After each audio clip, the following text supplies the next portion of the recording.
বারৈটু জাতের লম্বা পটলের চারা, চারাগুলি কি সুন্দর চারা, সতেজ চারা। তে আমরা বারৈটু জাতের লম্বা পটলের চারা লতা থেকে চারাগুলি তৈরি করেছি। পটলের চারা বীজ থেকে হয় না, লতা থেকে চারা তৈরি করতে হয়।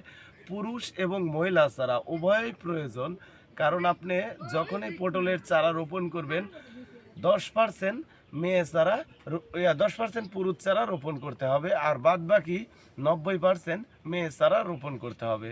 সেক্ষেত্রে আমাদের কৃষি এগ্রো নার্সারিতে পুরুষ এবং মহিলা চারা আলাদা আলাদা করে চারা তৈরি করেছি। তে আপনারা যদি আমাদের কাছ থেকে বারৈটু জাতের পটলের চারা এবং দেশীয় জাতের পটলের চারা আপনারা যদি সংরক্ষণ করতে চান, স্ক্রিনে দেওয়া নাম্বারে যোগাযোগ করবেন। যদি আপনারা আমাদের নার্সারিতে সরাসরি এসে চারা সংরক্ষণ করে নিয়ে যেতে পারবেন। আর যদি মনে করেন যে কুরিয়ার সার্ভিসে পাঠিয়ে দিতে হবে, সেক্ষেত্রে ভাড়া এবং ক্যারেটের টাকা অগ্রিম বহন করতে হয়।